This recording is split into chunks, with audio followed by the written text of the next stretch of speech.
All right. Hello, everybody. I'm Charles Tondarai Mudede, Senior Staff Writer at The Stranger. I'm with Keith Cote of Buildings of Seattle, which is on Instagram. He writes about architecture. And today we're talking about this little excellent piece of work called the Olive Tower. It was made in 1928, designed by an architect named Earl Morrison, who also designed a bunch of buildings here on Capitol Hill and First Hill. And this is probably his most recognizable work. And it's also in the middle of all this new construction, including the Seattle Summit. What can you tell me about Olive Tower? Well, at a glance, you would initially think that it is just another example of Art Deco architecture, which it is. It has the stepped massing, kind of squatter than grander Art Deco skyscrapers. It has the stepped parapet at the top, with mostly unadorned pilasters rising straight up to it. And it's got some modest amount of ornamentation, some floral patterns, some geometric, but it's not typical Art Deco ornamentation. It's mostly pulled from Gothic revival.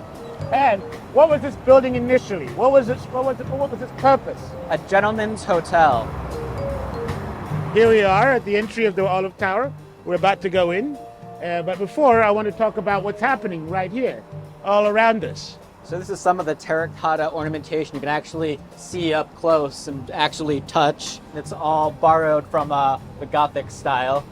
So you have these Corinthian-esque pilasters, bastardization of classical architecture from the medieval period. And then interposed between them on top of the Capitol below, you got these quatrefoil rosettes. And from perpendicular Gothic architecture, you have the pointed arch panels here, where you can see at the top there's a pointed OG arch. OG arch, as in old gangster?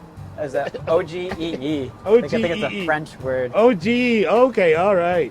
Why are American architects doing all this European stuff? That question was asked, and that's kind of how we ended up in modernism. Which also came from Europe in its own way. Exactly. Yeah, we can't escape Europe, it seems. If you look up above the entrance, you have this frieze here, above the Olive Tower with its medieval style lettering. Yeah, right. You got this frieze of panels with the Gothic OG Tudor arches with the rosettes, and it's basically a motif that's copy and pasted all the way along.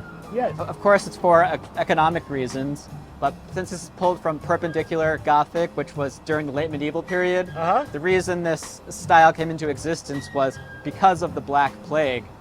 Oh. Europe was running out of skilled stonemasons, so they find basic motifs that you can just have people make repeatedly, and just effectively it's copy and paste architecture. Stucco, right? Yeah, it's a stuccoed exterior on top of the brick. You usually find that after the Depression. It's surprising to see it in 1928. Oh, right. 1928. You look at these jazz era cars over here. Well, it's a full-on single-family home. Right over there, yeah, right.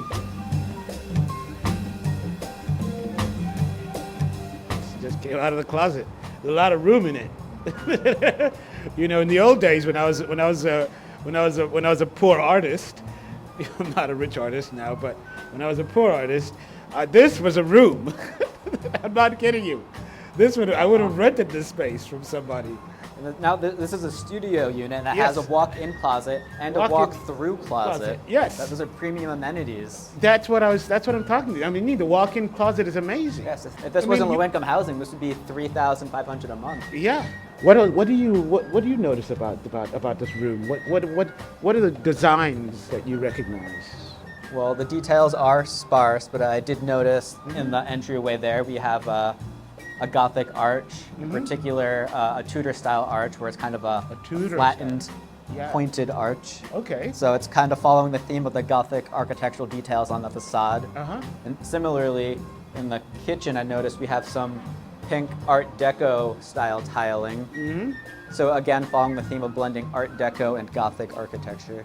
And of course, you have a view of what used to be connected. Comes with a white noise machine too. A white noise machine, that's right. And it's funny because a lot of these buildings that he made was just before the crash of 1929. Right. The crash of 2025, that's happening right now. But back in the crash of 1929, I mean, he was really busy, and he was building really for rich people. Yes, I was primarily. surprised to see that this was built in 1928 because it actually looks like post-Depression Art Deco architecture. Yes. Kind of dreary looking. Yeah. All the stucco Yeah. with just a little bit of ornamentation. After that, in the 1950s, he went full modern in Belltown, right? That tower. Right below the Space Needle. Right below the Space Needle. Before Amazon came, you look from the Space Needle out over Belltown. That's the only large building there, so you can't miss it. Right. From these buildings onwards, you can see that suddenly he's a full-on modernist. Right. It's almost like the great convergence between Art Deco architecture from America to the international modernism carried in Yes. from Europe. This building also has a ghost. An old building is nothing without a ghost. This one is not on this floor. You have to go to the 11th floor. Apparently the ghost drifts up and down the hall. And there's some really credible witnesses to the presence of this spirit.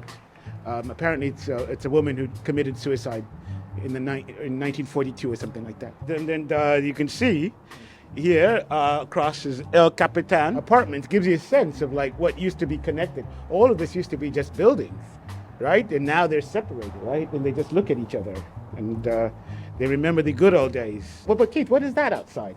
I believe those are two of the remaining cabana-style units that came with Olive Tower. I thought they were gone when I-5 came in, but it was a surprise to see they're still there, standing. Speaking of which, you know, this building is managed by Bellwether. Yes, Bellwether Housing. Bellwether Housing, and they're nonprofit, right? Low-income housing, right, for the region. They've got tons of buildings around the city and thousands. I think I heard 6,000 people live in their buildings. And again, I mean, this is another reason why this building is so important. It's one of the few affordable places left in a very expensive city. I have to say this. I really do love the way this building is set off by that building. A lot of people might find it to be like a sign of like the last of Seattle's clinging to, right, is left stranded right here in the middle of all this expensive real estate, right? All these big developments. But I actually am sort of drawn by the difference in scale. Yes, it's definitely a jarring juxtaposition. It adds some drama. Yes, it is drama, and it's a drama of the city itself, right? It's sort of presented right here. I mean, of course, if you're coming down the interstate, right, you're going to see this drama played out, right against this old tower, set against this huge six-story convention center, right, which is just palatial. I mean, it's not even palatial. It's just galactic, right, in its scale. And you see Seattle in a nutshell. You know, I don't find it destabilizing. I find it kind of reassuring to see it all at once.